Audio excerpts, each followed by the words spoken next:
Yes. नमस्कार विद्यार्थी मित्र मैत्रिणींनो. तुमच्या सगळ्यांचं पुन्हा एकदा आपल्या या ऑनलाईन प्लॅटफॉर्मवरती स्वागत आहे. आपण मागच्या पहिल्या भागामध्ये निवड नियुक्तीपर्यंत आलेलो होतो आणि मी तुम्हाला सांगितलेलं होतं की टोटल 84 पेजेस हे आपल्या नोट्सचे आहेत. तर मग निम्मे निम्मे त्या ठिकाणी डिवाइड करूयात. अर्थात हे इथं 84 आहेत. तुम्हाला ज्या मिळालेल्या नोट्स असतील किंवा कंपायलेशन असतील त्यात कमी पेजेस आहेत का, तर मी हे आपल्या सोयीसाठी फक्त काय करून घेतलेलं आहे, असं 16:9 आस्पेक्ट रेशो मध्ये करून घेतलेलं आहे. आणि न्यूज अशा पद्धतीने लावलेल्या आहेत की ते कंटिन्युटी थोडीशी राहील. निवड नियुक्तीमध्ये बघा, नीरज चोप्रा जो आहे तर त्याला लष्करामध्ये लेफ्टनंट कर्नल हे पद जे आहे तर ते देऊन त्याचा गौरव जो आहे तर तो करण्यात आलेला आहे. 22 ऑक्टोबर 2025 रोजी हा गौरव करण्यात आला. 26 ऑगस्ट 2016 ला नायब सुभेदार म्हणून लष्करामध्ये नीरज चोप्रा रुजू झालेला होता. त्याच्यानंतर 2021 मध्ये त्याला बढती सुभेदार पदावरती मिळालेली होती आणि त्याच्यानंतर 2022 मध्ये सुभेदार मेजर म्हणून बढती देण्यात आलेली होती. राईट. त्याच्यानंतर 2020 मध्ये टोकियो ऑलिम्पिक मध्ये गोल्ड मेडल, त्यानंतर पॅरिस ऑलिम्पिक मध्ये सिल्वर मेडल आणि 2023च्या बुडापेस्टच्या जागतिक स्पर्धेमध्ये सुवर्ण पदक त्याने जिंकलेलं आहे. या व्यतिरिक्त पद्मश्री, खेलरत्न, अर्जुन, परम विशिष्ट सेवा मेडल ज्याला PVSM असं पण त्या ठिकाणी म्हटलं जातं, त्यानंतर विशिष्ट सेवा मेडल ज्याला VSM असं पण त्या ठिकाणी म्हटलं जातं, अशा प्रकारचे पुरस्कार देऊन नीरज चोप्राचा गौरव जो आहे तर तो यापूर्वी करण्यात आलेला आपल्याला दिसतो. अत्युच्च अशा स्वरूपाची कामगिरी ही स्पोर्ट्स मध्ये नीरज चोप्रा यांनी केलेली आहे आणि त्याच्यामुळं त्यांना लेफ्टनंट कर्नल या पदावरती बढती दिलेली आहे. आता बऱ्याचदा आपल्याला असं लक्षात येईल की अनेक जे वेगवेगळे खेळाडू आहेत तर त्यांना वेगवेगळ्या दलांमध्ये अशा प्रकारे डायरेक्ट पोझिशन देण्यात आलेली आहे, पण ते आधी आर्मीमध्ये, नेव्हीमध्ये किंवा एअरफोर्स मध्ये त्या ठिकाणी नव्हते. म्हणजे बेसिकली सचिनला पण हे पद देण्यात आलेलं होतं, कपिल देव यांना पण टेरिटोरियल आर्मीमध्ये देण्यात आलेलं होतं, किंवा फॉर दॅट मॅटर जर का विचार केला तर महेंद्रसिंग धोनी यांना पण देण्यात आलेलं होतं. आणि इतर अनेक क्रिकेटर आहेत, फुटबॉलपटू त्या ठिकाणी आहेत की ज्यांना स्टेट गव्हर्नमेंटमध्ये किंवा सेंट्रल गव्हर्नमेंटमध्ये कुठली ना कुठली तरी पोस्ट जी आहे तर ती त्या ठिकाणी प्रदान करण्यात आलेली. पण सैन्य दलामध्ये ऑलरेडी एक्झिस्टिंग आहेत आणि लेफ्टनंट कर्नल पद देणं ही मात्र एक वेगळ्या प्रकारची घटना आहे, त्यामुळे हे लक्षात ठेवण्याचा प्रयत्न करा. त्यानंतर बघा, विपोच्या सल्लागार मंडळाच्या अध्यक्षा न्यायमूर्ती प्रतिभा M सिंग. बघा, ह्या कोण आहेत? दिल्ली उच्च न्यायालयाच्या न्यायाधीश आहेत प्रतिभा M सिंग यांची 20 ऑक्टोबर 2025 रोजी 2025 ते 27 या 2 वर्षाच्या कालावधीसाठी विपो नावाची जी ऑर्गनायझेशन आहे, वर्ल्ड इंटेलेक्च्युअल प्रॉपर्टी ऑर्गनायझेशन, WTOचा ट्रिप्स नावाचा एक करार आहे, Trade Related Intellectual property Rights, intellectual property rights किंवा GI टॅग याच्यावरती जेव्हा आपण चर्चा करतो तर तेव्हा बऱ्याचदा ही वर्ल्ड इंटेलेक्च्युअल प्रॉपर्टी ऑर्गनायझेशन जी आहे तर ती चर्चेत येते, बौद्धिक संपदा अधिकार जतन करून ठेवणं वगैरे या दृष्टिकोनातून. तर हे जे मंडळ आहे तर त्याच्या अध्यक्षा झालेल्या आहेत न्यायमूर्ती प्रतिभा M सिंग आणि असं नेतृत्व करणाऱ्या त्या पहिल्या भारतीय त्या ठिकाणी ठरलेल्या आहेत. पहिल्या महिला नव्हे तर पहिल्या इन जनरल भारतीय ठरलेल्या आहेत. आता थोडस मागे जाण्याचा प्रयत्न करा. अशाच पद्धतीचा याच पठडीतला प्रश्न जो आहे तर तो सौम्या स्वामीनाथन यांच्याबद्दल विचारण्यात आलेला होता. बघा, सौम्या स्वामीनाथन WHO जेव्हा उपमहासंचालक पदी त्यांची निवड झाली आणि WHO उपमहासंचालक होणाऱ्या त्या पहिल्या भारतीय वगैरे ठरलेल्या होत्या, तर तेव्हा त्यांच्यावरती प्रश्न विचारलेला होता. बघा, राईट. सो न्यायमूर्ती सिंग जागतिक आरोग्य संघटनेने स्थापन केलेल्या आरोग्यातील AIच्या नियामक विचारावरील कार्यरत गटाच्या सहअध्यक्षा म्हणून देखील कार्यरत आहेत. म्हणजे WHO पण इथं कनेक्शन जे आहे AI शी रिलेटेड तर ते तुम्हाला त्या ठिकाणी मिळेल. त्यांनी युनिव्हर्सिटी लॉ कॉलेज बंगळुरू या ठिकाणाहून कायद्याची पदवी, तर केम्ब्रिज युनिव्हर्सिटी मधून काय केलेलं आहे, LLM त्या ठिकाणी केलेलं आहे. नेक्स्ट, इंडियन क्रिकेट असोसिएशनच्या अध्यक्षा शांता रंगास्वामी. बघा, ऑक्टोबर 2025 मध्येच भारतीय महिला क्रिकेट संघाच्या माजी कर्णधार शांता रंगास्वामी यांची इंडियन क्रिकेटर्स असोसिएशनच्या अध्यक्षपदी निवड झाली. आणि पुन्हा एकदा या शांता रंगास्वामी ज्या आहेत तर त्या देखील अशा पदावरती जाणाऱ्या पहिल्या महिला त्या ठिकाणी ठरलेल्या आहेत. तुम्हाला लक्षात येत आहे का, नियुक्त्यांमध्ये पण काय शोधलं पाहिजे, काय आगळं वेगळं त्या ठिकाणी बघितलं पाहिजे, तर त्याचं हे एक्झाम्पल आहे. आता रंगास्वामी यांची कारकीर्द जर बघितली तर 1976 मध्ये त्या भारतीय महिला क्रिकेट संघाच्या कर्णधार बनल्या, पहिल्या कर्णधार त्या ठिकाणी बनल्या, राईट. त्यानंतर 1977 ला कसोटी सामन्यामध्ये शतक करणाऱ्या पहिल्या महिला क्रिकेटपटू भारताच्या ठरलेल्या आहेत. त्यांनी न्यूझीलंड या देशाविरुद्ध शतक केलेलं होतं. 1976 ला अर्जुन पुरस्कार प्राप्त करणाऱ्या पहिल्या महिला क्रिकेटपटू ठरलेल्या आहेत. आणि 2017 मध्ये त्यांना बीसीसीआयनं जीवन गौरव पुरस्कारानं सन्मानित केलेलं आहे. जरा थोडंसं नीट बघितलं तर आपल्याला असं लक्षात येईल की फक्त आता अध्यक्षा पहिल्या महिला ठरलेल्या आहेत इंडियन क्रिकेट असोसिएशनच्या, म्हणून महत्वाच्या नाहीयेत, तर आता वुमेन्स क्रिकेटच्या बाबतीमध्ये एक परफॉर्मन्स जो आहे तर तो पीक ला त्या ठिकाणी आहे. किंवा आपण असं बऱ्याचदा आपण असं म्हणूयात की वुमेन्सनं क्रिकेट टीमनं जो वर्ल्ड कप जिंकलाय तर त्याच्यामुळे एक नवं पर्व भारतीय क्रिकेटमध्ये चालू झालेलं आहे. तर त्या पर्वाचा बेस तयार करणाऱ्या कोणतरी म्हणून आपण शांता रंगास्वामी यांना त्या ठिकाणी बघू शकतो.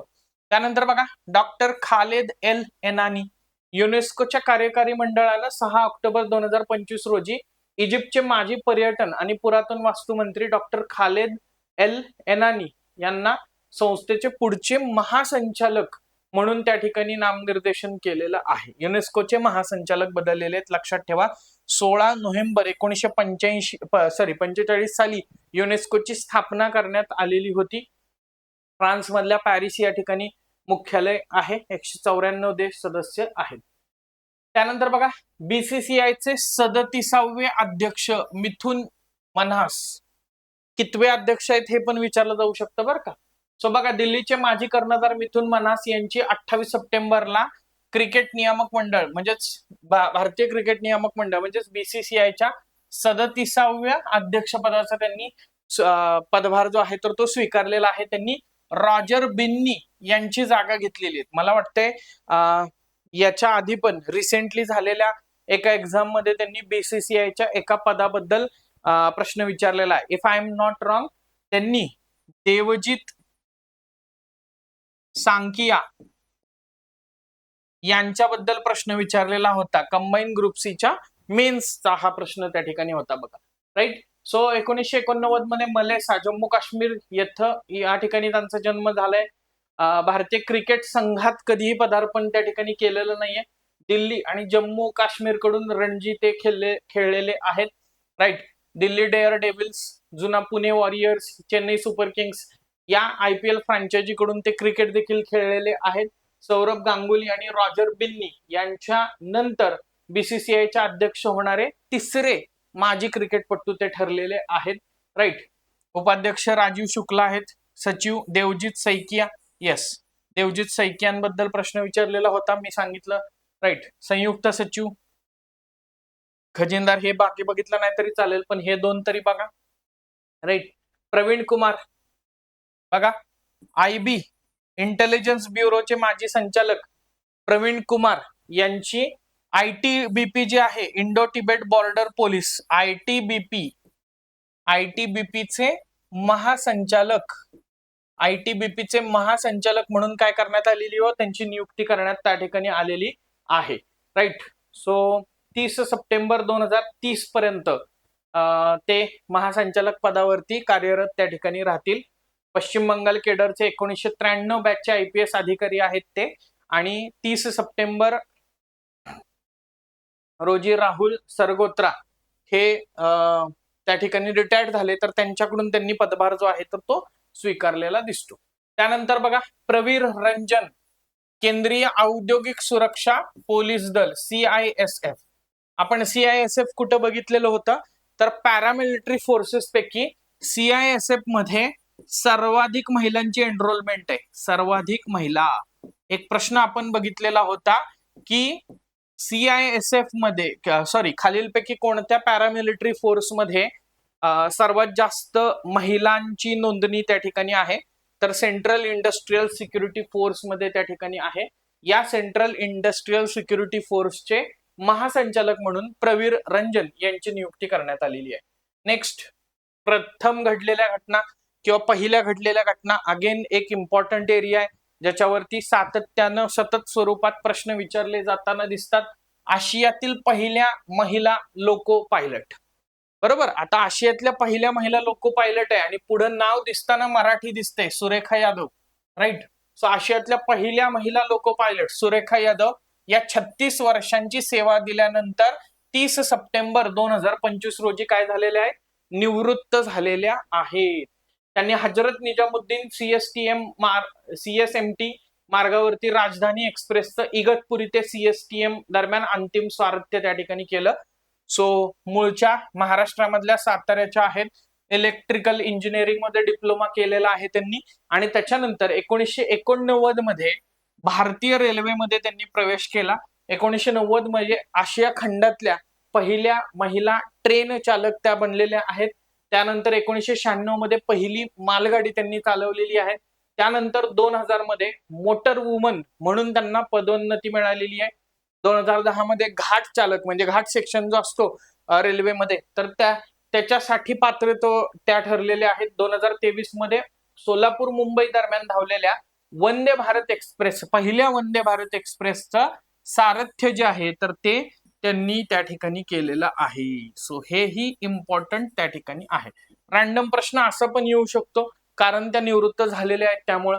त्यानंतर बघा, महिलांसाठी देशातलं पहिलं युपीआय व्यासपीठ बघा, LXME न ऑक्टोबर 2025 मध्ये LXME पे हे महिलांसाठी देशातलं पहिलं युपीआय व्यासपीठ जे आहे तर ते सुरू करण्याची घोषणा त्या ठिकाणी केलेली आहे. महिलांसाठी दैनंदिन व्यवहारांना स्मार्ट आर्थिक संधींमध्ये रूपांतरित करणं हा याच्या मागचा मुख्य उद्देश आहे.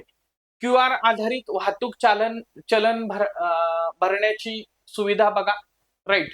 सो हरियाणातल्या गुरुग्राम या ठिकाणी वाहतूक चलन भरण्यासाठी ची प्रक्रिया जलद करण्यासाठी QR कोड आधारित किऑस्क सुविधा सुरू करणारं भारतातलं पहिलं शहर गुरुग्राम त्या ठिकाणी बनलेलं आहे बघा. प्रथम घडणारी घटना.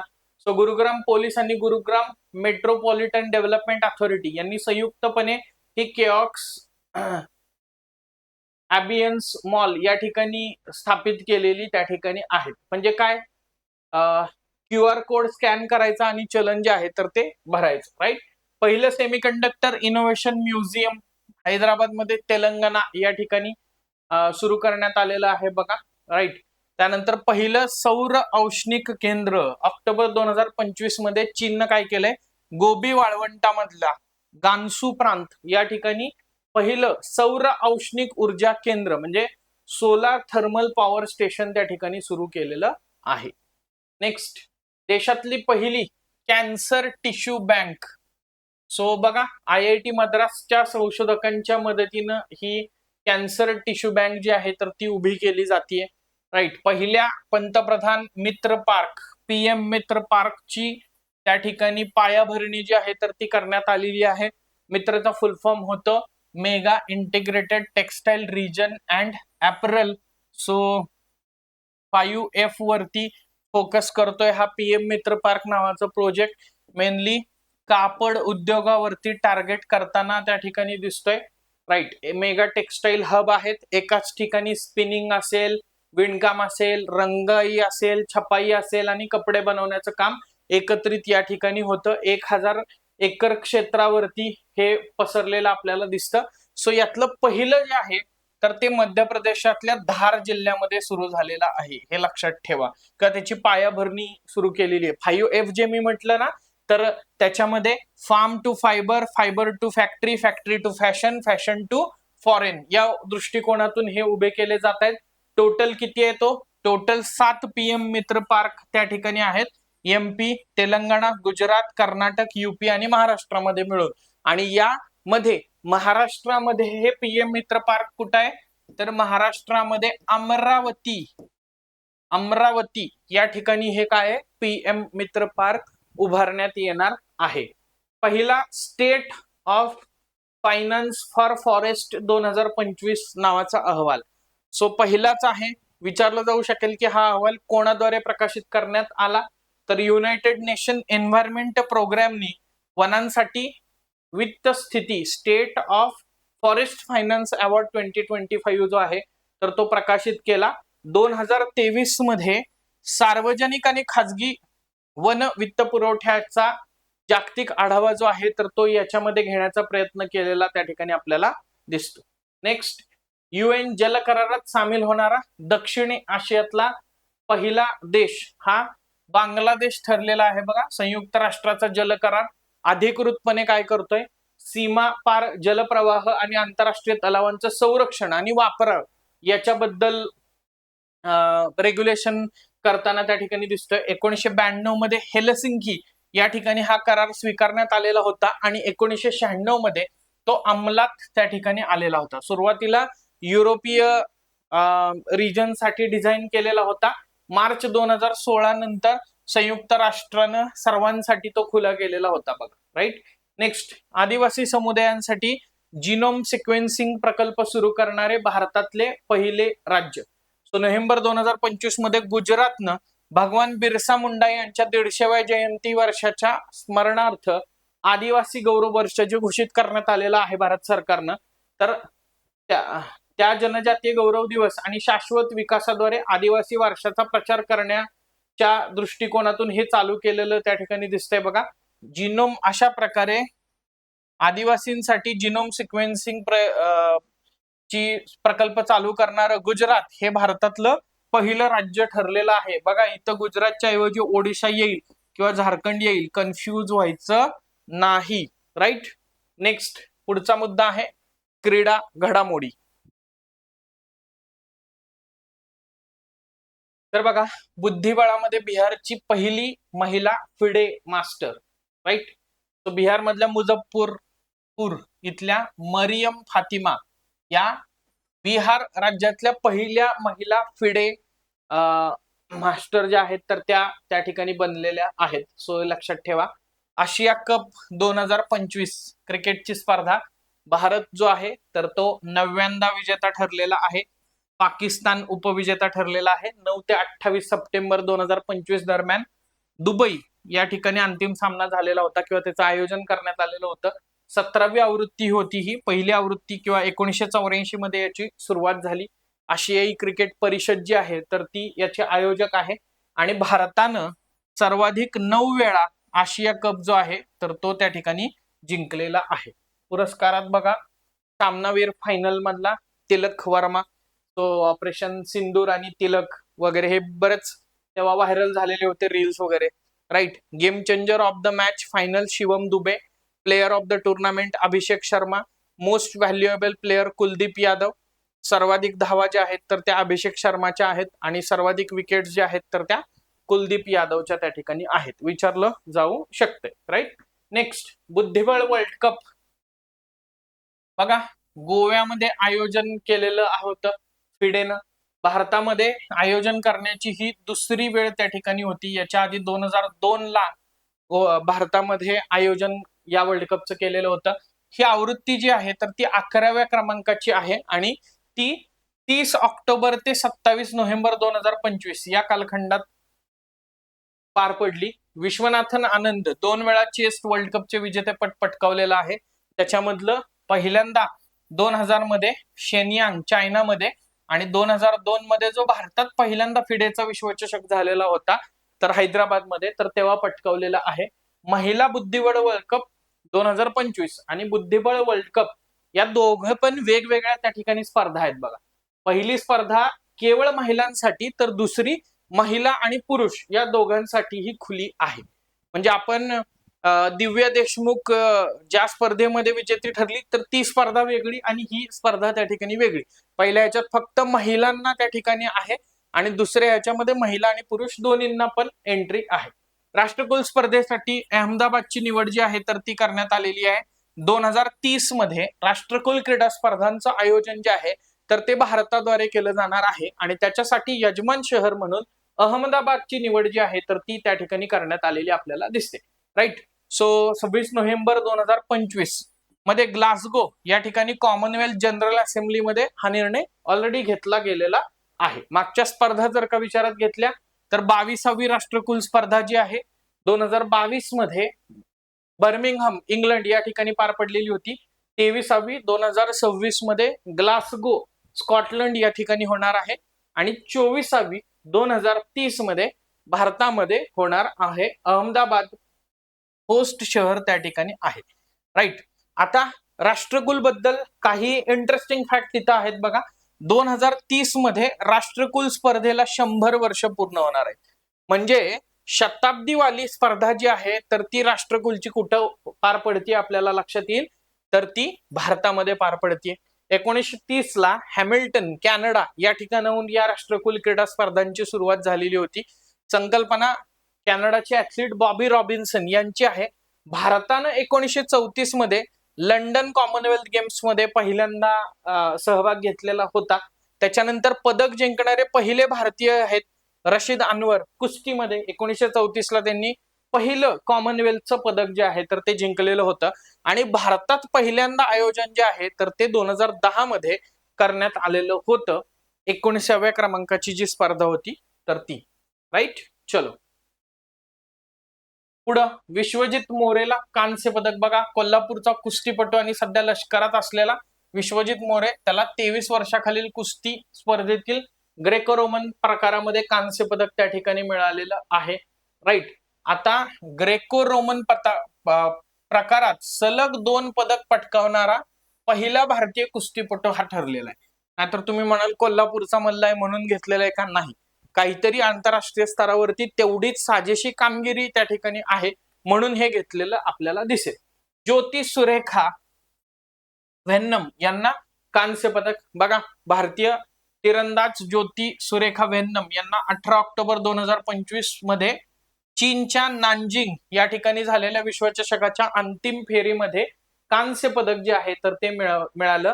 आणि याच्यासह वर्ल्ड कप मध्ये फायनल मध्ये महिलांच्या कंपाऊंड प्रकारामध्ये पदक जिंकणारी पहिली भारतीय महिला होण्याचा मान जो आहे तर तो ज्योती वेन्नम यांना त्या ठिकाणी मिळालेला दिसतो. 2018च्या वर्ल्ड कप फायनल मध्ये देखील अभिषेक वर्मा यांच्या सोबत त्यांनी मिश्र प्रकारामध्ये रौप्य पदक मिळवलेलं होतं. त्यानंतर बघा 125व्या क्रमांकाची भारतीय फुटबॉल असोसिएशन शिल्ड 2025 ही स्पर्धा जी आहे तर ती पार पडली. आणि त्याच्यामध्ये मोहन बागान सुपर जायंटनं ईस्ट बंगाल FC ला पेनल्टी शूटआउट मध्ये 5-4 हरवून ही 125व्या क्रमांकाची शिल्ड ट्रॉफी जी आहे तर ती त्या ठिकाणी जिंकली. नेक्स्ट 18 वर्षाखालील मुलांच्या आणि 18 वर्षाखालील मुलींच्या कबड्डी स्पर्धेमध्ये दोन्हीमध्ये पण आपल्याला सुवर्ण पदक जे आहे तर ते मिळालेलं आहे. बहारीन या ठिकाणी आशियाई युवा चॅम्पियनशिप झाली तर त्याच्यामध्ये हे मिळालेलं आहे. भारतानं 2025चा पहिला ICC महिला विश्वचषक जो आहे तर तो जिंकला. राईट. सो आणि एवढ्या वर्षापासूनचा दुष्काळ जो आहे तर तो हरमनप्रीत कौर यांच्या नेतृत्वाखालच्या भारतीय संघानं संपवला असं देखील आपण त्या ठिकाणी म्हणतो. सो दक्षिण आफ्रिकेचा आपण 52 धावांनी काय केला पराभव त्या ठिकाणी केलेला दिसतो. राईट.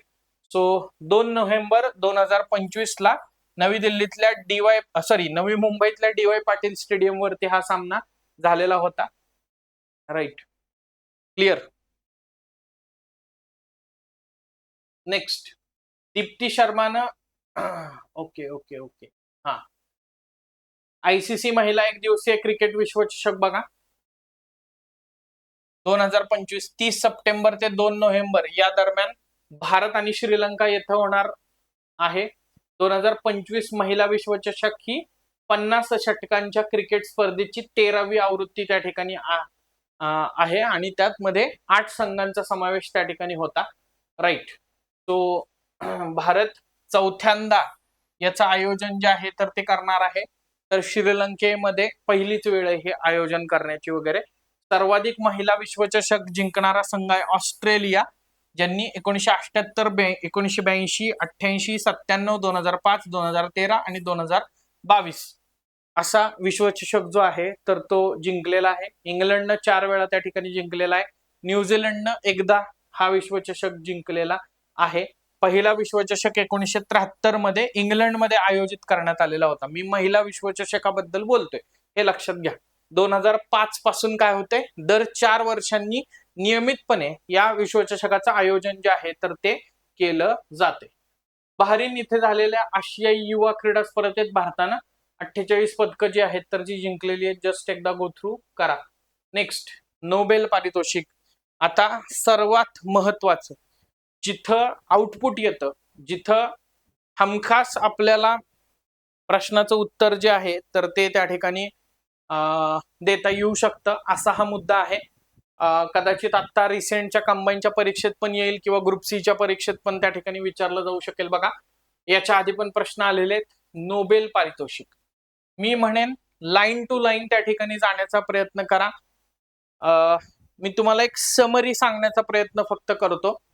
नोबेलच्या बाबतीमध्ये एकतर नोबेल ज्या ज्या क्षेत्रामध्ये दिलं जातं तर ते क्षेत्र आणि पुरस्कार विजेते, पुरस्कार एकट्या व्यक्तीला मिळत नाही, जनरली अनेक व्यक्तींना मिळतो. तर ते तीनही व्यक्ती किंवा दोन्ही व्यक्ती जे आहेत तर ते लक्षात ठेवायचे आहेत. साहित्याच्या नोबेल पुरस्काराच्या बाबतीमध्ये जो साहित्याचा नोबेल पुरस्कार ज्या व्यक्तीला मिळालेला आहे त्या व्यक्तीच्या कादंबऱ्यांवरती, पुस्तकांवरती प्रश्न त्या ठिकाणी विचारले जातात.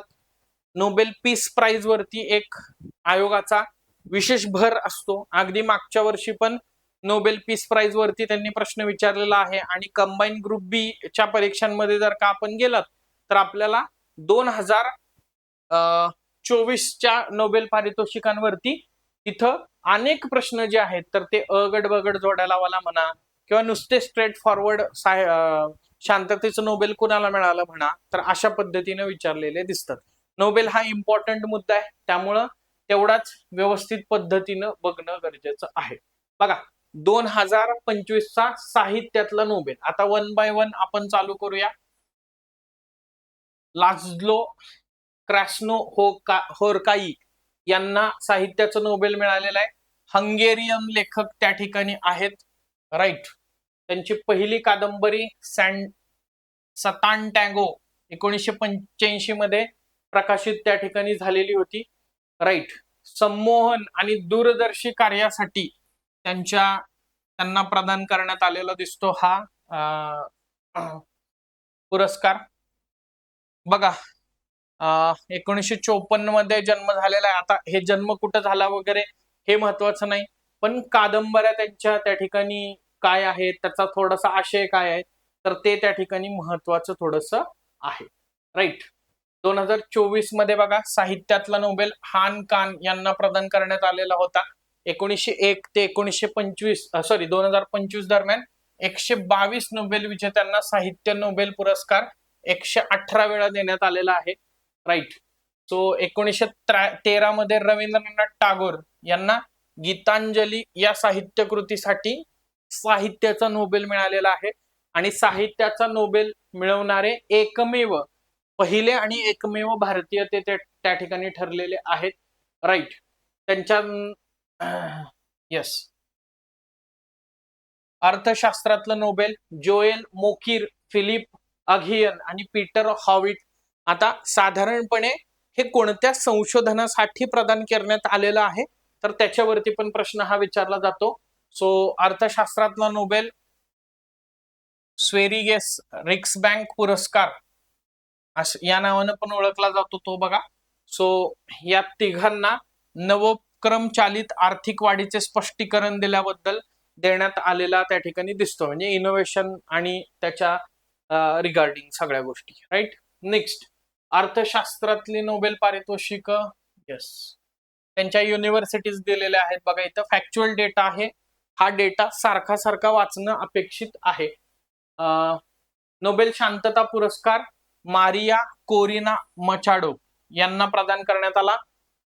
व्हेनेझुएलाची आयर्न लेडी म्हणून ओळखल्या जातात ह्या. नॉर्वेजियन संसदेच्या नॉर्वेजियन नोबेल समितीने 2025च्या नोबेल शांतता पुरस्कारासाठी त्यांनी निवड केली. व्हेनेझुएला मध्ये लोकशाही अधिकारांना चालना देण्यासाठी त्यांनी जे प्रयत्न केलेले आहेत किंवा त्यांनी जे योगदान दिलेलं आहे तर त्याच्यासाठी त्यांना हा पुरस्कार प्रदान करण्यात आलेला आहे, लक्षात ठेवा.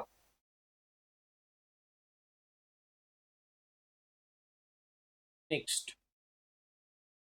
इथं वेगवेगळ्या फॅक्च्युअल डेटा जस्ट आहे. रसायनशास्त्रातलं नोबेल सुसुमू किटागावा, रिचर्ड रॉबसन आणि ओमर एम यागी यांना मिळालेला आहे. बघा, हा पुरस्कार रसायनशास्त्रातला नोबेल पुरस्कार मेटल ऑर्गॅनिक फ्रेमवर्क तयार करण्याच्या त्यांच्या कार्यासाठी हा पुरस्कार प्रदान करण्यात आलेला आहे. राईट. भौतिक शास्त्रातलं Nobel John Clarke, Michel H Devoret आणि जॉन एम मार्टिनिस यांना प्रदान करण्यात आलेला आहे. मी बाकी तथ्यांमध्ये जात नाहीये, खूप सारी इन्फॉर्मेशन तिथं त्या ठिकाणी आहे बघा. राईट. सो विद्युत सर्किटमध्ये मायक्रोस्कोपिक क्वांटम मेकॅनिकल टनेलिंग आणि एनर्जी क्वांटायझेशन याच्या रिसर्चसाठी त्यांना हा पुरस्कार प्रदान करण्यात आलेला आहे. वैद्यकशास्त्रातलं नोबेल मेडिसिन मधला ब्रुनकोव, रॅम्सडेल आणि साकागुची यांना हा पुरस्कार प्रदान करण्यात आलेला आहे. अमेरिका आणि जपान मधल्या संशोधकांना हा सामायिकपणे पुरस्कार जो आहे तर तो प्रदान करण्यात आलेला आहे बघा. परिघीय रोग प्रतिकार सहनशीलतेवरील संशोधन जे आहे त्यांचं तर त्याच्यासाठी हा प्रदान करण्यात आलाय. राईट. बाकी इतर तथ्य त्याच्यामध्ये आहेत.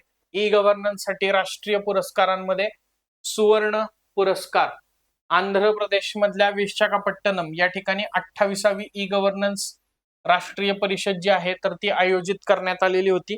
याच्यावर पण एकदा कधीतरी प्रश्न विचारण्यात आलेला आहे बघा. महाराष्ट्रातल्या धुळे जिल्ह्यातल्या रोहिणी ग्रामपंचायतीनं याच्यामध्ये सुवर्ण पुरस्कार जो आहे तर तो जिंकलेला आहे.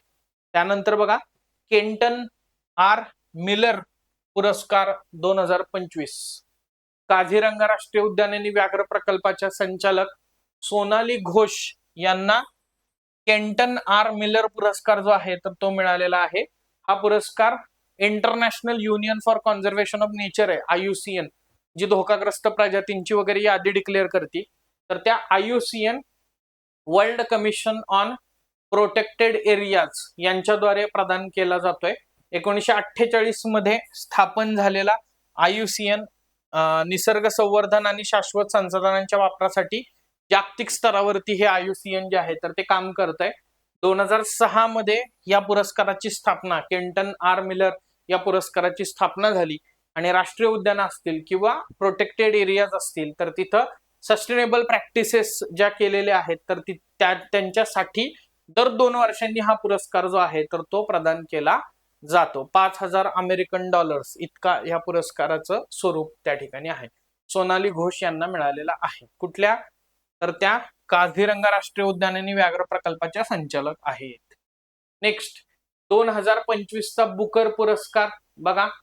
डेव्हिड झाले यांच्या फ्लेश या कादंबरीसाठी 2025चा बुकर पुरस्कार मिळालेला आहे आणि ते पहिले हंगेरियन ब्रिटिश लेखक ठरलेले आहेत की ज्यांना बुकर पुरस्कार जो आहे तर तो त्या ठिकाणी प्रदान करण्यात आलेला आहे.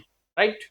सुरुवातीला आता बाकी तर ते माहितीच आहे आपल्याला की सुरुवातीला कॉमनवेल्थ पुरता मर्यादित होता, आता जगभरातील सगळ्या भाषांसाठी आहे. राईट. सो इंग्रजी भाषेत ट्रान्सलेट झालेल्या कादंबरीला हा दिला जातो किंवा सर्वोत्तम कादंबरीला दिला जातो. ही कादंबरी मूळ असली पाहिजे, भाषांतरित त्या ठिकाणी नसावी. राईट. सो ते आहे.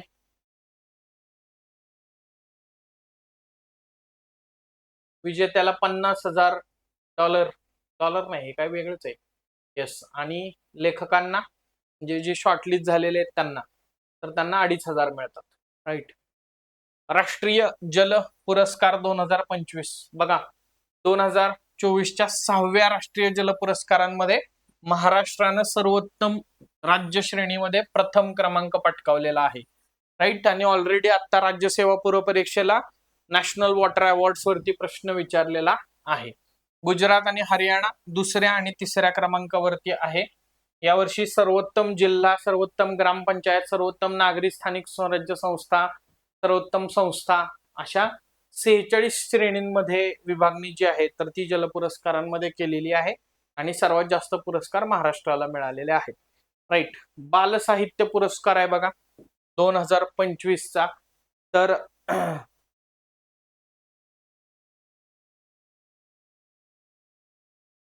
त्याची घोषणा अच्छा विजेत्यांची हा प्रसिद्ध गुजराती लेखिका वर्ष नाही, काहीतरी गोंधळ झाला इथं.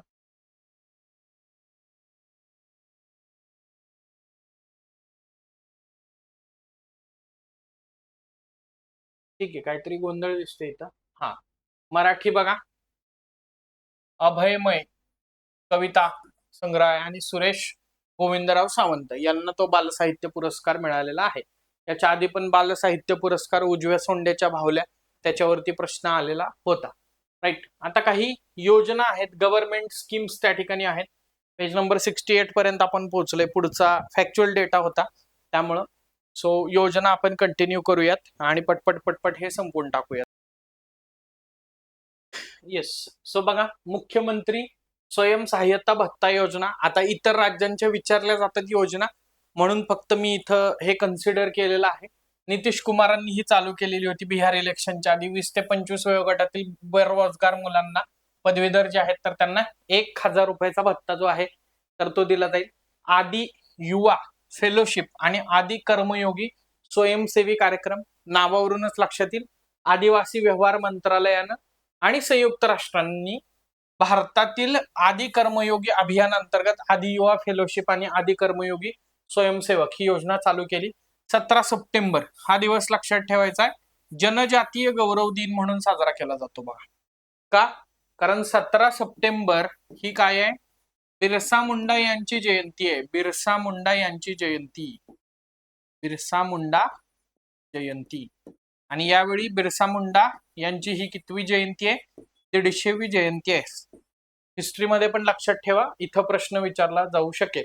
सो ही आदि युवा फेलोशिप आहे, ही टोटल 12 महिन्यांची सशुल्क फेलोशिप आहे, ज्यामध्ये त्यांना मार्गदर्शन, आरोग्य विमा, प्रधानमंत्री कौशल्य विकास योजना 4.0 आणि प्रधानमंत्री विकसित भारत रोजगार योजना यासारख्या कौशल्य योजना ज्या आहेत तर त्याला लिंक केलेल्या आहेत. पण त्याचं प्रशिक्षण घेत असताना त्यांना स्टायपेंड जे आहे तर ते त्या ठिकाणी मिळेल. स्किलिंग फॉर AI रेडीनेस कार्यक्रम, आता हा कार्यक्रम विचारला जाईल ह्याच्यापेक्षा सोअरचा फुल फॉर्म विचारला जाईल, skilling for AI readiness. Right. So भारतानं हा कार्यक्रम जो आहे तर तो चालू केलेला आहे. AI सज्ज पिढी जी आहे तर ती निर्माण करण्यासाठी केंद्रीय कौशल्य विकास आणि उद्योजकता मंत्रालयाने चालू केलेला आहे. इथं ते काय देतील, विज्ञान तंत्रज्ञान मंत्रालय. आणि आपण म्हणूयात की स्किल जरी द्यायचं असेल तरी ते AIचं द्यायचं आहे ना, म्हणजे सायन्स अँड टेक्नॉलॉजी तिथे इन्व्हॉल्व असेल. तर लक्षात ठेवा, शालेय शिक्षण आणि शिक्षक प्रशिक्षणामध्ये कृत्रिम बुद्धिमत्ता. राईट. तर हे शिक्षण एकत्रित करण्याचं त्याच्यामध्ये उद्दिष्ट आहे आणि हा कार्यक्रम 6वी ते 12वीच्या विद्यार्थ्यांना टार्गेट करतो. 6वी ते 12वीच्या विद्यार्थ्यांना हा कार्यक्रम जो आहे तर तो टार्गेट करताना दिसतो. क्लिअर. सो बघा, या विद्यार्थ्यांना 15 तासाचं मॉड्यूल्स मिळतंय. राईट. मशीन लर्निंग असेल किंवा त्याच्यामध्ये डेटा साक्षरता असेल किंवा नैतिक तंत्रज्ञानाचा वापर यांचा समावेश असलेलं 45 तासाचं मॉड्यूल जे आहे तर ते शिक्षकांना मिळते. म्हणजे टोटल 60 तासाचं मॉड्यूल आहे ह्याच्यामध्ये. त्यातलं 15 आवर्सचं मॉड्यूल जे आहे तर ते स्टुडंटसाठी आहे आणि 45 तासाचं मॉड्यूल जे आहे तर ते टीचर्ससाठी त्या ठिकाणी आहे. राईट. सो 2025-26च्या अर्थसंकल्पामध्ये शिक्षणासाठी कृत्रिम बुद्धिमत्तेवरील उत्कृष्टता केंद्र स्थापन करण्यासाठी 500 कोटींची तरतूद जी आहे तर ती करण्यात त्या ठिकाणी आलेली आपल्याला दिसते. Innovation and technology association SITAA योजना, UIDAI न आधारशी innovation and technology association scheme जी आहे तर ती लॉन्च केली. याचा उद्देश आहे भारताची जी डिजिटल ओळख परिसंस्था आहे तर ती त्या ठिकाणी मजबूत करणं, डीप फेक असेल किंवा स्पूपिंग असेल किंवा प्रेझेंटेशन अटॅक असेल यासारख्या सुरक्षा धोक्यांना तोंड देणं. म्हणजे थोडक्यात काय, डिजिटल जे काही थ्रेट्स आहेत तर ते थ्रेट्स कमी करण्यासाठी ही योजना जी आहे तर ती आखलेली दिसते. आधार ऑथेंटिकेशनसाठी सुरक्षित, स्केलेबल आणि जागतिक स्तरावर बेंचमार्क केलेल्या सोल्युशनसह विकसित करण्यासाठी स्टार्टअप आणि अकॅडमिशिया ह्यांना सगळ्यांना एकत्र याच्यामध्ये आणलं जाते. त्यानंतर मिष्टी नावाचा उपक्रम, हा उपक्रम त्या ठिकाणी जुनाच आहे. Mangrove initiative for shoreline habitat and tangible income. Right. म्हणजे ह्याच्यामध्ये मँग्रोव्ह फॉरेस्ट जे आहे तर ते पण कॉन्झर्व झालं पाहिजे आणि त्याचबरोबर त्याच्या माध्यमातून तिथल्या स्थानिक लोकांना उपजीविका जी आहे तर ती पण मिळाली पाहिजे. याच्यासाठी सुरू करण्यात आलेलं होतं. कॉन्फरन्स ऑफ पार्टीच्या 27व्या बैठकीमध्ये 2022 मध्ये मँग्रोव्ह अलायन्स फॉर क्लायमेट चालू करण्यात आलेली होती आणि इक्वली त्याच्यामध्ये मँग्रोव्ह फॉरेस्ट जे आहेत तर त्यांचा कार्बन सिक्वेस्ट्रेशन मधला रोल अधोरेखित करण्यात आलेला होता. त्याच्यानंतर बजेटमध्ये ही योजना जी आहे तर ती चालू करण्यात आलेली होती. Right. Next, dump site remediation accelerator programme किंवा त्याला DRAP असं म्हटलेलं आहे. राईट. तो नोव्हेंबर 2025 मध्ये नवी दिल्लीमध्ये हा प्रोग्राम जो आहे तर तो सुरू करण्यात आलेला आहे बघा. मिशन मोड बेसिस वरती 1 वर्ष चालणारा हा प्रोग्राम आहे. भारतातील शहरी भागातील डम्प साईटची स्वच्छता जलद गतीनं करायची आणि 2026 पर्यंत 0 डम्प साईट टार्गेट जे आहे तर ते याच्यामध्ये निर्धारित करण्यात आलेला आहे. पर्टिक्युलरली अर्बन लोकल बॉडी म्हणजे शहरी स्थानिक स्वराज्य संस्थांवरती ही योजना फोकस करते.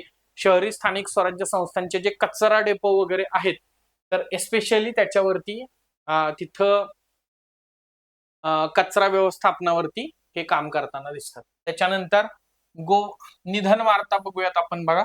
निधन वार्ता पहिले व्यक्ती आहेत गोवर्धन असरानी. राईट. यांचा एक डायलॉग तुम्हाला सांगतो. शोले सगळ्यांनी तुम्ही बघितला असेल. राईट. शोले मध्ये जो जेलर आहे ना तर तो जेलरची भूमिका ज्यांनी केलेली होती ते आहेत गोविंद असरानी. हम अंग्रेज के जमाने के जेलर हे तर ते हे आहेत. त्यांचं निधन झालेलं आहे बघा. राईट. 350 पेक्षा जास्त हिंदी गुजराती चित्रपटांमध्ये त्यांनी काम केलेलं आहे. 2दा फिल्मफेअर सर्वोत्कृष्ट विनोदी अभिनेता म्हणून मिळालेला आहे. आज की ताजा खबर, बालिका वधू असे काही त्यांचे चित्रपट आहेत. 2011 मध्ये त्यांनी आयफा जीवन गौरव पुरस्कार त्यांना प्रदान करण्यात आलेला आहे बघा. एका शतकात सर्वाधिक हिंदी चित्रपटांमध्ये विनोदी व्यक्तिरेखा किंवा अभिनेता म्हणून काम करण्याचा विक्रम त्यांच्या नावावरती आहे. 1980च्या दशकात, एका शतकात म्हटलं का मी चुकून, येस दशकात 107 पिक्चर मध्ये 10 वर्षात त्यांनी विनोदी भूमिका केलेल्या होत्या. त्यानंतर बघा कांचा शेर्पा 1953 मध्ये पहिल्यांदा माउंट एव्हरेस्ट सर करणाऱ्या गिर्यारोहक पथकातील शेवटचे जिवंत सदस्य हे होते कांचा शेर्पा. त्यांचं पण 16 ऑक्टोबरला त्या ठिकाणी निधन झालेलं आहे. त्यानंतर बघा चेन निंग यांग. राईट. 1957 मध्ये त्यांना फिजिक्स मधलं नोबेल जे आहे तर ते मिळालेलं होतं. त्यांचं निधन झालेलं आहे. नोबेल लॉरेट आहे. GK type question. 10 ऑक्टोबर हा दिवस जो आहे तर तो राष्ट्रीय टपाल दिन म्हणून साजरा केला जातोय बघा. राईट. राष्ट्रीय एकता दिन 31 ऑक्टोबरला साजरा केला जातोय. राष्ट्रीय एकता दिवस. राईट. नेक्स्ट पुढचा मुद्दा नीरज घायवानचा होम बाउंड हा चित्रपट 2026च्या ऑस्कर साठी भारताची ऑफिशियल एंट्री त्या ठिकाणी आहे. Home bound. राईट. मागच्या वर्षीचा पण आपण चर्चा त्या ठिकाणी केलेली होती लापता लेडीज बद्दल. आता होम बाउंड नावाचा हा चित्रपट आहे. 98व्या अकादमी पुरस्कारांसाठी भारताकडून अधिकृतपणे निवडला गेलेला आहे. हा चित्रपट 2 व्यक्तिरेखा आहे. एक आहे दलित चंदन आणि मुस्लिम शोएब, या दोघांमध्ये मैत्री असते आणि मग त्याच्यावरती आधारित हा चित्रपट जो आहे तर तो भारतातलं कास्टिझम, भारतातलं जे रिलिजियस डिस्क्रिमिनेशन जे आहे तर ते सांगायचा प्रयत्न त्या ठिकाणी करतोय. आंतरराष्ट्रीय स्तरावरती अनेक चित्रपट महोत्सवामध्ये याला पुरस्कार जे आहेत तर ते त्या ठिकाणी मिळालेले आहेत. राईट. 56वा भारतीय आंतरराष्ट्रीय चित्रपट महोत्सव गोवा, हा गोवा या ठिकाणीच होतो बघा. राईट. फोकस कंट्री म्हणून जपान आहे यावर्षी आणि भागीदार त्यातला स्पेन त्या ठिकाणी आहे. ऑस्ट्रेलियाला स्पॉटलाइट कंट्री म्हणून त्या ठिकाणी घोषित करण्यात आलेलं आहे. राईट.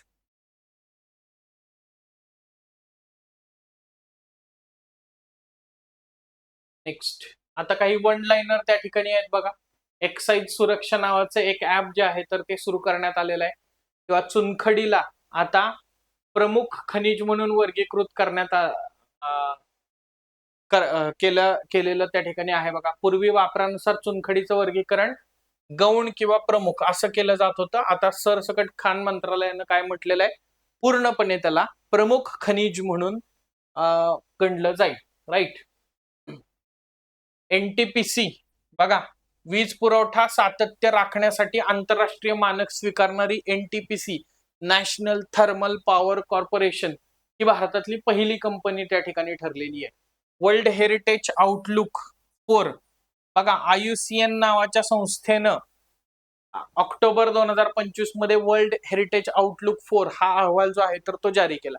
आपल्याला काय वाटेल, हेरिटेज आहे म्हटल्यानंतर युनेस्को असेल, तर तसं नाहीये, हे लक्षात घ्या. याच्यामध्ये अहवालात आशियातील धोक्यात असलेल्या नैसर्गिक जागतिक वारसा स्थळांच्या यादीत वेस्टर्न घाट आणि भारतातील 2 राष्ट्रीय उद्यान यांचा समावेश त्या ठिकाणी आहे. सिग्निफिकंट कन्सर्न म्हणून त्यांनी आसाम मधलं मानस राष्ट्रीय उद्यान आणि वेस्ट बेंगॉल मधलं सुंदरबन राष्ट्रीय उद्यान यांचा त्याच्यामध्ये समावेश जो आहे तर तो केलेला आहे. अगेन, देशातलं पहिलं ई कचरा इको पार्क उत्तर दिल्लीतल्या होलांबी कलान या ठिकाणी देशातला पहिला इलेक्ट्रॉनिक कचरा इको पार्क विकसित करण्यासाठी प्रकल्प जो आहे तर तो हाती घेतलेला आहे. AR रहमान यांनी गुगल सोबत भागीदारी केलेली आहे बघा. सिक्रेट माउंटन या नवीन प्रोजेक्टसाठी गुगल क्लाउड सोबत त्यांनी हातमिळवणी केलेली आहे. सिक्रेट माउंटन हा बेसिकली AI, संगीत आणि कथाकथन यांचं मिश्रण असलेला एक आपण असं म्हणूयात की डिजिटल इंटरफेस वगैरे त्या ठिकाणी आहे. राईट. नमो सेमीकंडक्टर प्रयोगशाळा इलेक्ट्रॉनिक्स आणि माहिती तंत्रज्ञान मंत्री अश्विनी वैष्णव यांनी ओडिशातल्या IIT भुवनेश्वर या ठिकाणी नमो सेमीकंडक्टर प्रयोगशाळा जी आहे तर ती स्थापन करायला मंजुरी दिलेली आहे. माझा अनुभव असा आहे की बऱ्याच वेळा अशा मुद्द्यांमधून पण खूप जास्त प्रश्न जे आहेत तर ते विचारले जातात. Electric track battery swapping station, right, तर ते सोनीपत हरियाणा या ठिकाणी या स्टेशनचं उद्घाटन झालंय बघा. खेलो इंडिया युनिव्हर्सिटी गेम्सची 5वी आवृत्ती 24 नोव्हेंबर ते 5 डिसेंबर राजस्थान मधल्या 7 शहरांमध्ये आयोजित करण्यात येणार आहे. जयपूर, अजमेर, उदयपूर, जोधपूर, बिकानेर, कोटा आणि भरतपूर. राईट. राजमाता जिजाबाई ट्रॉफी छत्तीसगड मधील नारायणपूर या ठिकाणी 16 ऑक्टोबर 2025 रोजी अंतिम सामन्यामध्ये मणिपूरनं वेस्ट बेंगॉलचा पराभव करून राजमाता जिजाबाई ट्रॉफी ही वरिष्ठ महिला राष्ट्रीय फुटबॉल चॅम्पियनशिप जिंकलेली आहे. राईट. इथं मला असं वाटतं की राजमाता जिजाबाई ट्रॉफी ही खालीलपैकी कुठल्या क्रीडा प्रकाराशी संबंधित आहे असा प्रश्न विचारला जाऊ शकतो. राईट. त्यानंतर बघा, किरण नवगिरे यांचा एक विक्रम झालेला आहे. 34 बॉल मध्ये शतक केलेलं आहे आणि जगातलं हे सर्वात वेगवान शतक ठरलेलं आहे. आणि असं करणारी ती पहिली म्हणजे किंवा ती सर्वात वेगवान शतक करणारी महिला ठरलेली आहे. महाराष्ट्र संघाकडून खेळताना पंजाब विरुद्ध तिने ही कामगिरी जी आहे तर ती केलेली आहे. राईट. इंडोनेशियामधल्या जकार्तामध्ये बघा, जागतिक आंतरराष्ट्रीय वन औषधी नियामक सहकार्य याच्यावरती 16वी बैठक पार पडली आहे. कौशल्य धरण हरियाणा मधल्या पिंजोर जवळ घग्गरची उपनदी असलेल्या कौशल्या नावाच्या नदीवरती आहे. बाकी बॅरन आयलंड चर्चेत होतं बघा. सक्रिय ज्वालामुखी एकमेव जो आहे तर तो भारतामध्ये तिथंच स्थित आहे. बॅरन आयलंड अंदमान समुद्रामध्ये आहे.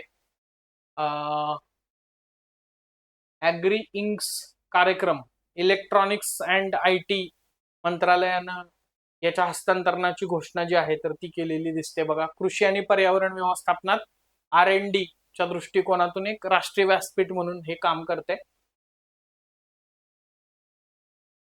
सचेत आपत्ती व्यवस्थापन, सचेत वरूनच लक्षात येत असेल की हा आपत्ती व्यवस्थापनाशी संबंधित प्लॅटफॉर्म आहे.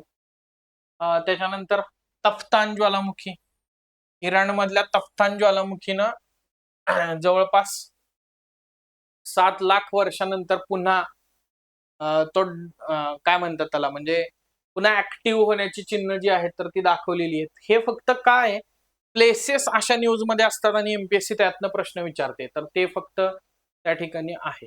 राईट.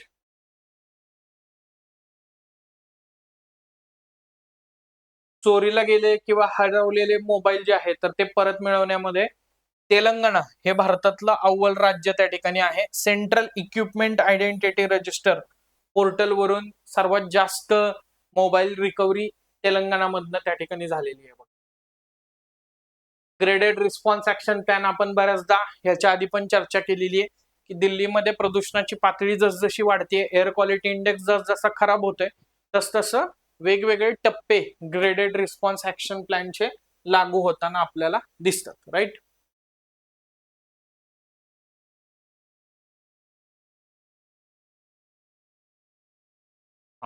पंतप्रधानांनी कुठल्या जहाजावरती दिवाळी साजरी केली असं विचारतील. INS विक्रांत वरती साजरी केलेली आहे. येस. हा, मोन्था नावाचं चक्रीवादळ बंगालच्या उपसागराच्या किनाऱ्यावरती मोन्था चक्रीवादळ आलेलं होतं. थाई भाषेमध्ये मोन्था या नावाचा अर्थ सुगंधी फुल असा त्या ठिकाणी होतो. तो थाई भाषेत होतो याच्यावरूनच तुम्हाला असं लक्षात येईल की थायलंडनं त्याला नाव दिलेलं त्या ठिकाणी होतं. मॉडेल युवा ग्राम सभा पंचायती राज मंत्रालयानं शिक्षण आणि आदिवासी व्यवहार मंत्रालयासह नवी दिल्लीमध्ये मॉडेल युवा ग्राम सभा सुरू केली.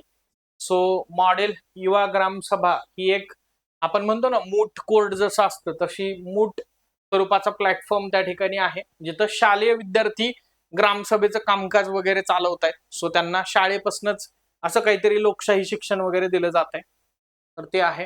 क्लॅम्प नावाचं पोर्टल आहे बघा, coal land acquisition and management and payment नावाचं पोर्टल.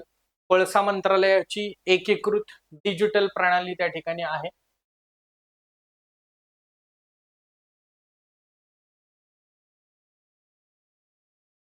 येस. बाकी ब्रह्मशिरा सराव त्रिसेवा आहे, त्रिशूल अंतर्गतच. त्रिशूल पण आपण काल काल म्हणजे ह्याच्या आधीच्या भागात बघितलेला होता. त्यानंतर बघा महाराष्ट्र कृषी विभागाने एक नवीन लोगो आणि घोषवाक्य लॉन्च केलेलं आहे. 38 वर्षानंतर पुन्हा पहिल्यांदाच दृश्य ओळख ते सुधारित करण्याचा प्रयत्न जो आहे तर तो केला जाताना दिसतो. तो शाश्वत शेती समृद्ध शेतकरी असं ते त्या ठिकाणी घोषवाक्य आहे. अजय वॉरियर 8व्या क्रमांकाचा युद्ध सराव आहे. भारत आणि ब्रिटन यांच्यामध्ये आहे. राजस्थान मधल्या महाजन फील्ड फायरिंग रेंज या ठिकाणी 17 ते 30 नोव्हेंबर 2025 दरम्यान आयोजन करण्यात आलेलं होतं. जेवढं अंडरलाईन केलंय तेवढंच लक्षात ठेवायचं, त्याच्यावरतीच प्रश्न जनरली पडत असतात. पूर्वी प्रचंड प्रहार अरुणाचल प्रदेशातील मेचुका या ठिकाणी त्रिसेवा सराव जो आहे तर तो हा सुरू झाला. भारत नेट प्रकल्प सुधारित, तर त्याच्यामध्ये ते लागू करणारं पंजाब हे देशातलं पहिलं राज्य ठरलेलं आहे. भारतीय रेल्वेने दृष्टी नावाचा एक नवीन AI आधारित लॉकिंग मॉनिटरिंग सिस्टीम स्थापन करण्याची योजना जी आहे तर ती आखलेली आहे. दृष्टी हा AI based freight wagon locking monitoring system त्या ठिकाणी आहे. एवढं जरी लक्षात ठेवलं तरी सफिशियंट त्या ठिकाणी आहे. राईट. तर इन जनरल या चालू घडामोडी त्या ठिकाणी आहेत आपल्या नोव्हेंबरच्या दृष्टिकोनातून. पण आता मी तुम्हाला एक जस्ट 5 मिनिटं स्ट्रॅटेजी सांगतो, काय करणं अपेक्षित आहे तुम्ही किंवा काय करावं, आणि मग त्याच्यानंतर आपण जे आहे तर ते थांबूयात.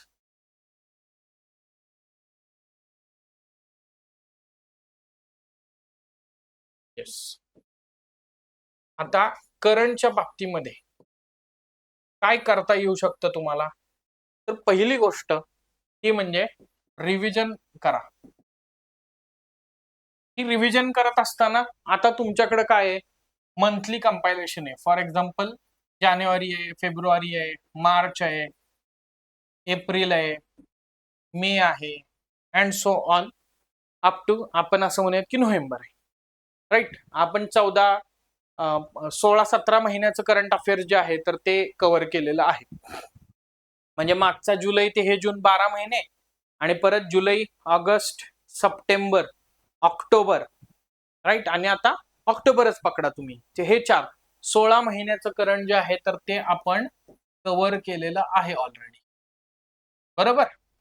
तर आता वाचत असताना काय करायचं, कंपायलेशन घ्यायचं आणि फक्त आंतरराष्ट्रीय तर आंतरराष्ट्रीय वाचून काढायचं, फक्त घटनात्मक तर घटनात्मक वाचून काढायचं, फक्त प्रथम घटना तर प्रथम घटना, फक्त नियुक्त्या तर नियुक्त्या. याच्यामुळं काय होईल, तुमचा कॉन्फिडन्स बिल्ड होईल. कदाचित असंही होऊ शकतं ना की नियुक्तीवरचा प्रश्न हा मे महिन्यामध्ये विचारला जाईल, मे महिन्यामधल्या एखाद्या नियुक्तीवरती विचारला जाईल, मात्र आंतरराष्ट्रीय घडामोडी इथली विचारली जाऊ शकेल. मग आता मी रिव्हिजन करत करत मी समजा इथपर्यंतच पोहोचलो तर मला एवढ्यातच विचारल्या गेलेल्या प्रश्नांची उत्तरं जी आहेत तर ती सांगता येते, आणि तसं नाही झालं पाहिजे. त्याच्यासाठी काय करा, आता 8-10-12 जी कंपायलेशन तुमची आहेत किंवा ती कंपायलेशन नसतील केली तर तुम्ही काही पुस्तकं वापरत असाल, राईट, इयरबुक्स वापरत असाल, तिमाही वापरत असाल, सामाही वापरत असाल, तर त्याच्यात टॉपिक वाईज जाण्याचा प्रयत्न करा. टॉपिक वाईज ऍक्टिव्हिटी केल्यामुळे तुमचा कॉन्फिडन्स वाढतोय. हे कधी आधी वाचलेलं आहे त्यांच्यासाठी म्हणतोय, राईट. नाहीतर आधी वाचलंच नाही सर आता टॉपिक वाईज जाऊन काही फायदा नाही, आता थोड्यासाठी काहीच गरज. टॉपिक वाईज गेल्यामुळे काय होतं, डोक्यात एक माइंडसेट फिक्स होतो की अरे या 4 युद्धनौका आहेत, हे 2 रणगाडे आहेत, हे 10 युद्ध सराव आहेत, या 15 नियुक्त्या आहेत, हे 40 पहिल्या घडणाऱ्या घटना आहेत, सिंगल लाईन मध्ये येऊ देत त्या पहिल्या घडणाऱ्या घटना, राईट. याच्यावरती प्रश्न विचारला जाऊ शकणार. असे साधारणतः 300-400 बीट जे आहेत ना तर ते तुमच्या रिव्हिजनच्या माध्यमातून तयारी करा, राईट.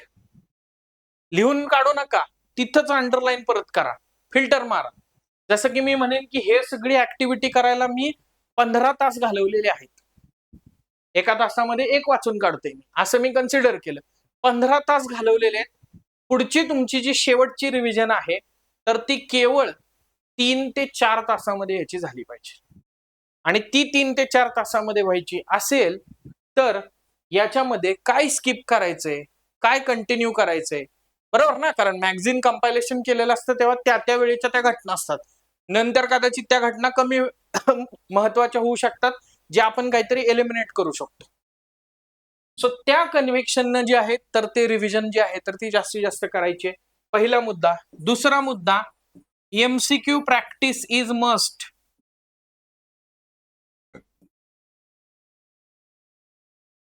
एमसीक्यू प्रॅक्टिस कंपल्सरी करणं गरजेचं आहे. मग तुम्ही म्हणाल सर आमच्याकडे एमसीक्यू नाही आहेत, काय करू, युट्यूब वरती अनेक अवेलेबल आहेत, पहिला मुद्दा. दुसरा मुद्दा महत्वाचा म्हणजे वेगवेगळ्या टेस्ट सिरीज मधले करंट अफेअर्सचे क्वेश्चन त्या ठिकाणी बघा. वेगवेगळ्या लोकांना ही करंट अफेअर्सचे क्वेश्चन जे आहेत तर ते करंट अफेअरचा हा एरिया महत्वाचा वाटतोय, ह्याचा अर्थ ह्याच्यावरती प्रश्न विचारला जाण्याची प्रोबॅबिलिटी आहे. प्लस तुमचं जे इथं वाचलेलं रिवाइज केलेलं आहे तर त्याला चेक्स कशामुळे बसणार आहेत, एमसीक्यूज मुळे बसणार आहेत. त्यामुळे एमसीक्यू प्रॅक्टिस करा.